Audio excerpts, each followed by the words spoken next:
Good morning po. Tayo po'y mag-aral ng salita ng Diyos. The book of Isaiah 26 verse 3, binibigyan mo ng lubos na kapayapaan ng mga may matatag na paninindigan na sa iyo'y nagtitiwala. So this week, isi-series po natin yung tinatawag na faith responses. Yung tamang pagtugon sa mga nangyayari po sa ating buhay at sa mga nagaganap po sa buong mundo.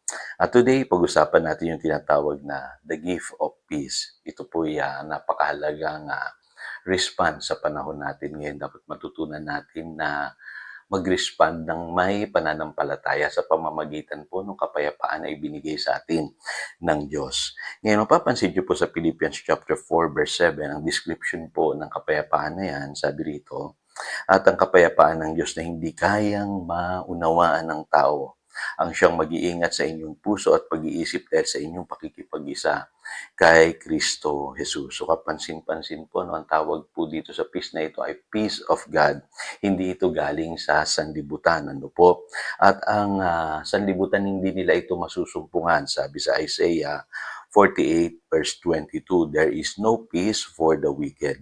At ang kapayapaan po ay precious commodity. Hindi mo yan mabibili sa tindahan. Yan ay handog ng Panginoon sa atin. Sabi sa John 14 verse 27, peace I leave you, my peace I give you. Binigay yan sa atin ng Diyos bilang gift. Ano po? Panlaban natin yan against worries and fear. Ngayon, bakit nawawala ang kapayapaan sa puso ng maraming tao? Maging sa ating mga believers, aminin natin, minsan may mga pagkakataon, hindi tayo makatulog, balisang-balisa tayo, at para bagang hindi natin masumpungan yung kapayapaan. Kasi po ang kapayapaan po ay kalagayan ng isipan. Malinaw po yan, sabi sa Isaiah 26 verse 3, na ang tinutukoy pong isipan dyan ay yung isipan na steadfast. Kaya nga po sa Tagalog, ang salin niyan, may matatag na paninindigan at lubusang nagtitiwala sa Diyos. Ano po? Kaya kailangan yung isipan natin, alagaan natin. Napakahalaga po ng ating thought life. Ano po? At maging sa Philippians chapter 4 verse 7, binabanggit po na yung kapayapaan ng Diyos, iingatan yung ating puso at pag-iisip.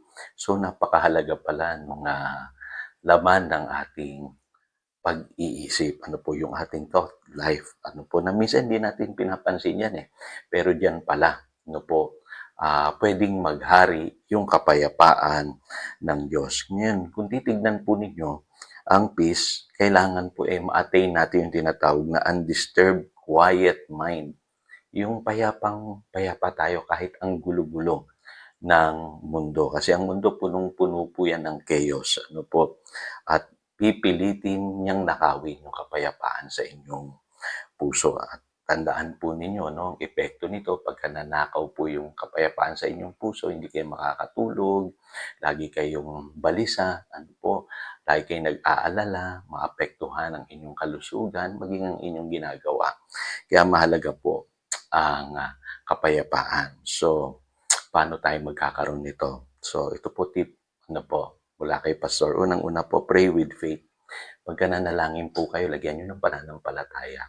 Ang panalangin po, dinisenyo yan ng Diyos na dapat po, tuwing mananalangin tayo, meron tayong pananampalataya. Yung iba kasi pag nanalangin, parang buntong hininga lang, salita lang tayo ng salita, pero hindi natin ina-apply yung ating pananampalataya.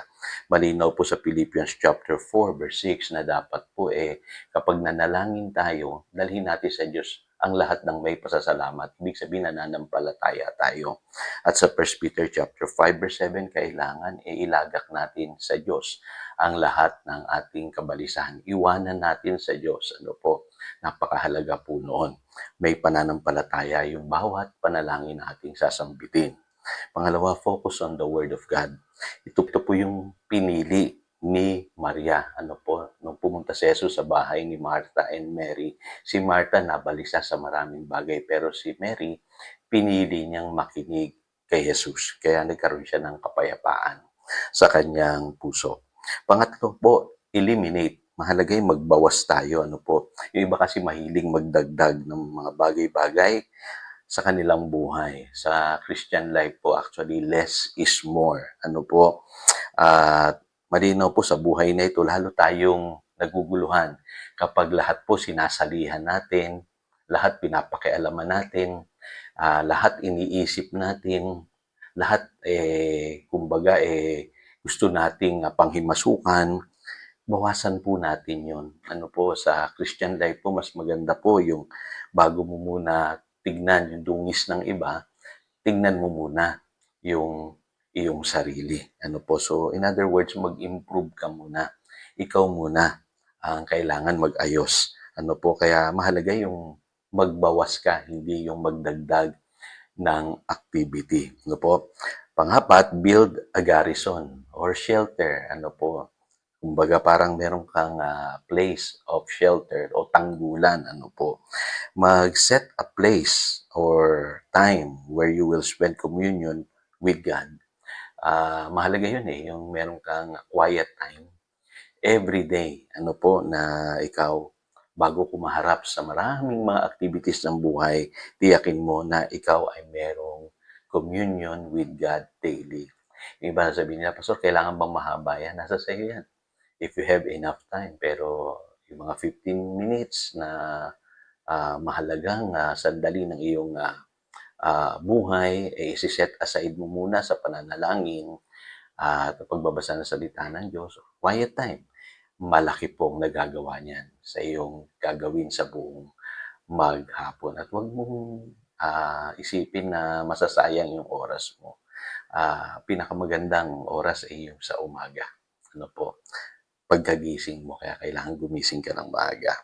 So, panglima, huwag kang padidistract sa nangyayari sa mundo. Yung iba kasi panayang pakinig sa news, lahat ng mga balita inaabangan, kaya ang gulo-gulo ng iyong isipan, nagtataka ka, ba't hindi ka na makatulog? Kailangan po yung ating isipan, ipasakop po natin sa salita ng Diyos. Yung po ang sinasabi ng 2 Corinthians chapter 10, verse 4, take every thought captive to Christ. Ano po? Pang-anim, stay away from people who will rob your peace. May mga tao talagang iinisin ka at aagawin ng iyong kapayapaan. So, pwede mo silang layuan, mga kapatid. Ano po? Pwede kang makisalamuha sa kanila, pero wag mo i-attach yung sarili mo sa kanila. Kasi, tatapatin kita, kapatid, mahirap mong matagpuan ng kapayapaan kapag may mga tao na pilit inaagaw ito sa iyo. Panghuli, be creative. Kailangan marunong tayong mag-channel ng ating isipan. Ano po, mag-isip tayo ng something productive. Ano po, minsan siguro 80% ng ating iniisip hindi naman productive or problema ng ibang tao, problema ng bayan, hindi naman nakakatulong sa iyong sarili.